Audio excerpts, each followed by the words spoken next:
ನಮಸ್ಕಾರ. Welcome to Karnataka LMS. It is a program initiated by Department of Collegiate Education. Today we are going to discuss the session number 50, in which principles of quality dimensions.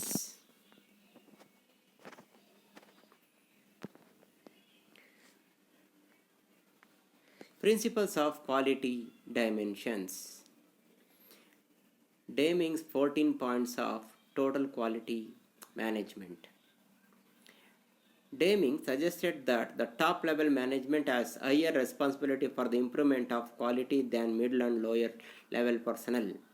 Deming has given his view on management and its relationship with quality in his 14 points for management. Here the Deming has given 14 points on total quality management.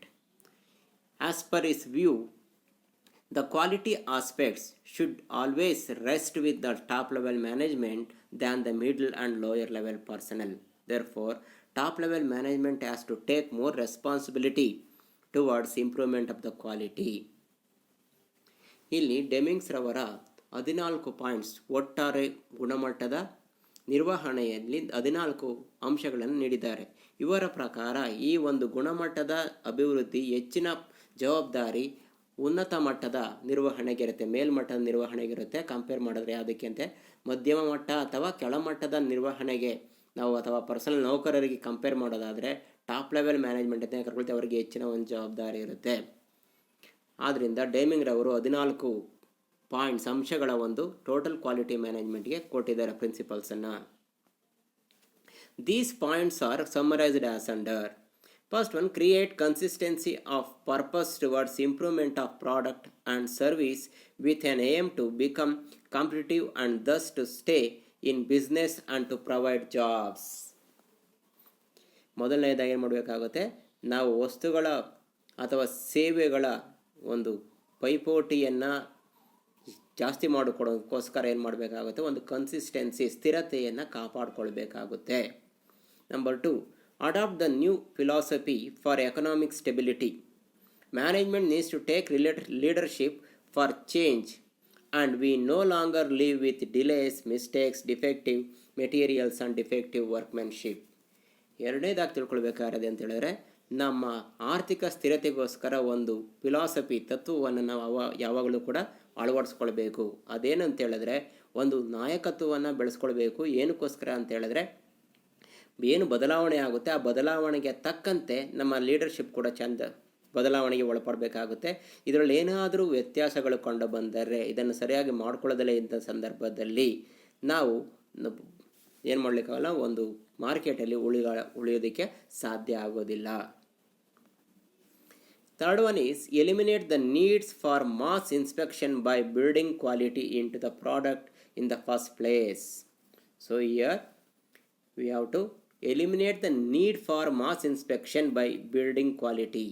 So we have to eliminate the continuous inspection on the product in the first place. ನಾವೇ ಮೊದಲನೇಗೆ ಏನು ಮಾಡಬೇಕು, ವಸ್ತುಗಳ ಉತ್ಪಾದನೆಯಲ್ಲಿ ನಾವೇನು ಮಾಡಬೇಕಾಗುತ್ತೆ ಅಂತ ಹೇಳಿದ್ರೆ mass inspection, ಏನು ಒಟ್ಟಾರೆಯಾಗಿ ಪರಿವೀಕ್ಷಣೆ ಏನು ಮಾಡ್ತೀವಿ ಅದನ್ನು ಆದಷ್ಟು ಕಡಿಮೆ ಮಾಡಬೇಕು ಅಥವಾ ತೊಡೆದಾಕಬೇಕು. ಪ್ರತಿಯೊಂದು ಹಂತದಲ್ಲಿಯೂ ಕೂಡ ಏನು ಮಾಡಬೇಕು, ಮಾಸ್ ಇನ್ಸ್ಪೆಕ್ಷನ್ ಮಾಡ್ಕೊಳ್ಬಾರ್ದು, individual inspection should be made ಅಂತ ಅವ್ರು ಹೇಳ್ತಾ ಹೋಗ್ತಾರೆ. Number 4, end the practice of awarding business on price tag alone. Rather, total cost should be minimized. Select a single supplier for any item on a long-term relationship of trust and loyalty.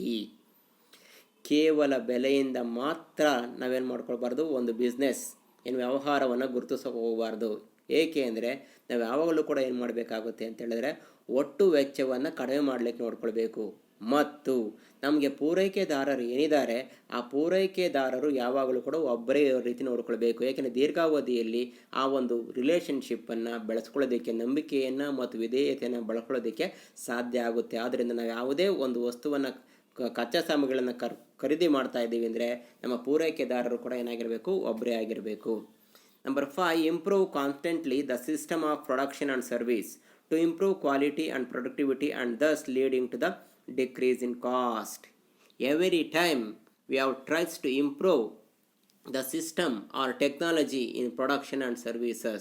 This will improve the quality and the productivity, and automatically it will decrease the total cost. ನಾವು ಪ್ರತಿಯೊಂದು ಕ್ಷಣದಲ್ಲಿಯೂ ಕೂಡ ಏನು ಮಾಡಬೇಕಾಗುತ್ತೆ, ನಮ್ಮ ಉತ್ಪಾದನಾ ಮತ್ತು ಸೇವೆಯನ್ನು ಏನು ಉತ್ಪಾದನೆ ಮಾಡ್ತೀವಿ ಅಲ್ಲಿ ಯಾವಾಗಲೂ ಕೂಡ ಅದರ ತಂತ್ರಜ್ಞಾನವನ್ನು ಅಭಿವೃದ್ಧಿಪಡಿಸೋದಕ್ಕೆ ನೋಡ್ಕೊಳ್ತಾ ಇರಬೇಕಾಗುತ್ತೆ. ಇದನ್ನು ತಂತ್ರಜ್ಞಾನವನ್ನು ಅಳವಡಿಸ್ಕೊಂಡಾಗ ಏನಾಗುತ್ತೆ ಅಂದರೆ ಒಳ್ಳೆಯ ಗುಣಮಟ್ಟದ ವಸ್ತುಗಳನ್ನು ಉತ್ಪಾದನೆ ಮಾಡ್ಬೋದು, ಆ ಮೂಲಕ ಉತ್ಪಾದಕತೆಯನ್ನು ಜಾಸ್ತಿ ಮಾಡ್ಬೋದು, ಒಟ್ಟಾರೆಯಾಗಿ ಒಟ್ಟು ವೆಚ್ಚವನ್ನು ನಾವೇನು ಮಾಡ್ಬೋದಾಗುತ್ತೆ, ಕಡಿಮೆ ಮಾಡ್ಬೋದಾಗುತ್ತೆ. Number 6, institute better methods of training and education for all the employees, including management, to make effective use of all the employees. Here, provide the best training to every individual in the employees. It may be a managerial personnel or a production personnel. We must do a effective trainings to all the employees.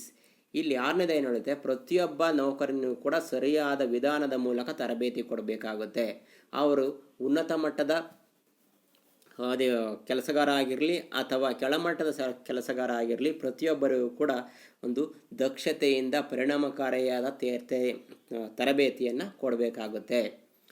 Next number 7, adopt and institute better relationship to help the people to perform a job in a better way. So you have to provide such leadership which will help the people or the employees to work better performance.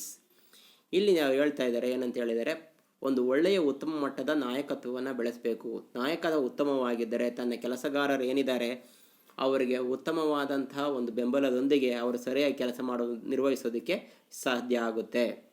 Drive out fear so that everyone works for the company effectively without any tension. So according to this principle, you have to wipe out any tension or fear in the minds of the employees. So ಇಲ್ಲಿ ಅವ್ರ ಪ್ರಕಾರ ಹೇಳ್ತಾರೆ, ಏನು employees ಇದ್ದಾರೆ, ನೌಕರಿದ್ದಾರೆ, ಅವರ ಮನಸ್ಸಿನಲ್ಲಿ ಏನಾದರೂ ಹೆದರಿಕೆ ಅಥವಾ ಏನು ಒತ್ತಡಗಳೇನಾದರೂ ಮೊದಲು ಅವುಗಳನ್ನು ತೊಡೆದು ಹಾಕಬೇಕು. ಆ ಮೂಲಕ ಅವರು ಪರಿಣಾಮಕಾರಿ ಕೆಲಸ ಮಾಡಲಿಕ್ಕೆ ಸಾಧ್ಯ ಆಗುತ್ತೆ. Number 9, break down barriers between different departments. Peoples in different departments must work as a team to tackle the problems of production that may be encountered with the product or services. There should not be any opinion, or the coordination between the different departments should be very good, very much to achieve the company's goal. So any break down barrier should be avoided. ಇಲ್ಲೇನು ಹೇಳ್ತಾ ಇದ್ದಾರೆ ಅಂದರೆ, ಏನು ವಿವಿಧ ವಿಭಾಗಗಳಿದೆ ಅವುಗಳ ನಡುವಿನ ಒಂದು ಸಾಮರಸ್ಯವನ್ನು ನಾವು ಏನು ಮಾಡಬೇಕಾಗುತ್ತೆ, ಸಮನ್ವಯವನ್ನು ಹೆಚ್ಚಿನ ಮಟ್ಟದಲ್ಲಿ ಇರೋ ರೀತಿ ನೋಡ್ಕೊಳ್ಬೇಕು. ಅವರ ನಡುವೆ ಯಾವುದೇ ಭಿನ್ನಾಭಿಪ್ರಾಯಗಳು ಬಂದರೂ ಕೂಡ ನಮ್ಮ ಉತ್ಪಾದನಾ ಚಟುವಟಿಕೆಯ ಮೇಲೆ ಏನಾಗುತ್ತೆ, ಸಮಸ್ಯೆ ಆಗುತ್ತೆ. ಆದ್ದರಿಂದ ಅವರು ಒಂದು ಗುಂಪು ಟೀಮ್ ವರ್ಕ್ ಆಗಿ ಕೆಲಸ ಮಾಡಲಿಕ್ಕೆ ಅವ್ರನ್ನ ಎನ್ಕರೇಜ್ ಮಾಡಬೇಕು. Number 10, eliminate slogans, exhortations and numerical targets for the workforce. They never help the workers to do the job in a better way. Let the workers develop their own slogans and work accordingly. Don't fix any targets or numerical targets to the employees. So we always encourage they fix their own targets through which they can work efficiently and effectively. ಇಲ್ಲಿ 10ನೇದು ಏನಂತ ಹೇಳಿದರೆ, ಯಾವುದೇ ರೀತಿಯಾದ ಕೆಲಸಗಾರರಿಗೆ ಯಾವುದೇ ಒಂದು ಗುರಿಯನ್ನು ನಾವಾಗಿ ಅವರ ಮೇಲೆ ಏರಬಾರದು. ಅವರು ಸ್ವತಃ ತಮ್ಮ ಗುರಿಗಳನ್ನು ಅವರೇ ನಿರ್ಧರಿಸಿಕೊಳ್ಳೋದ್ರಿಂದ ಏನಾಗುತ್ತೆ, ಅವರು ಉತ್ತಮವಾಗಿ ಕೆಲಸ ಮಾಡಲಿಕ್ಕೆ ಸಾಧ್ಯ ಆಗುತ್ತೆ. Number 11, eliminate work standards and numerical quotas. Eliminate management by objectives and also eliminate management by numbers. These are usually a guarantee of inefficiency and high cost. A person, in order to hold a job, will try to meet a quota at any cost, including doing damage to his company. ಇಲ್ಲಿ 11ನೇದು ಹೇಳ್ತಾ ಇದ್ದೀವಿ ಅಂತೆ, ಯಾವುದೇ ರೀತಿಯಾದಂಥ standards ಅಥವಾ numerical ಕೋಟಾಸನ್ನು ಯಾವುದೇ ಒಬ್ಬ object ಅಂತ ಹೇಳ್ತೀವಿ ನೌಕರನ ಮೇಲೆ ಏರಬಾರ್ದು. ಈ ರೀತಿ ಏರಿದ್ದೇ ಆದರೆ ಅವನೇನು ಮಾಡ್ತಾನೆ, ತನ್ನ ಗುರಿಯನ್ನು ಸಾಧಿಸೋಕ್ಕೋಸ್ಕರ ಯಾವುದೇ ರೀತಿಯಾದಂಥ ಕಂಪನಿಗೆ ನಷ್ಟವಾದರೂ ಪರವಾಗಿಲ್ಲ ಅಥವಾ ವೆಚ್ಚ ಜಾಸ್ತಿ ಆದರೂ ಪರವಾಗಿಲ್ಲ, ಏನು ಮಾಡ್ಕೊಳ್ತಾನೆ, ತನ್ನ ಗುರಿಯನ್ನು ಸಾಧಿಸೋದಕ್ಕೆ ನೋಡ್ತಾನೆ. ಈ ಮೂಲಕ ಮಾಡಿದಾಗ ನಮಗೆ ಹೆಚ್ಚಿನ ನಷ್ಟವೇ ಉಂಟಾಗುತ್ತೆ ಹೊರತು ಉಪಯೋಗ ಆಗೋದಿಲ್ಲ. ಆದ್ದರಿಂದ ಗುರಿಯನ್ನು ಅವರೇ ನಿರ್ಧರಿಸ್ಕೊಳ್ಳೋದಕ್ಕೆ ಬಿಡಬೇಕು. Number 12, remove barriers in taking pride in workmanship. Usually incompetent supervisors, defective materials and faulty equipments are stumbling blocks in the way of good performance. These barriers must be eliminated. So here a good worker is always do the good things. Suppose if you supply the defective materials or the incompetent supervisor in that are faulty equipments, it will disturb his good performance. So in order to avoid these barriers to improve the efficiency of the employees, ಇಲ್ಲಿ employee ಉತ್ತಮವಾಗಿದ್ದರೂ ಕೂಡ ಅವನಿಗೆ ಏನಾದರೂ supervisor ಮೇಲ್ವಿಚಾರಕರು ಏನಾದರೂ ವೈಫಲ್ಯದಿಂದ ಕೂಡಿದ್ದರೆ ಅಥವಾ materials ಒಳ್ಳೆಯ ಗುಣಮಟ್ಟದಿಂದ supply ಮಾಡದಲ್ಲೇ ಇದ್ದರೆ ಅಂಥ ಸಂದರ್ಭದಲ್ಲಿ ಅವನು ಉತ್ತಮವಾಗಿ ಕೆಲಸ ಮಾಡಲಿಕ್ಕೆ ಸಾಧ್ಯ ಆಗೋದಿಲ್ಲ. ಅದಕ್ಕೋಸ್ಕರ ಇಂತಹ ತೊಡಕುಗಳನ್ನೆಲ್ಲ ನಾವೇನು ಮಾಡಬೇಕಾಗುತ್ತೆ, ನಿರ್ಮೂಲನೆ ಮಾಡಬೇಕಾಗುತ್ತೆ.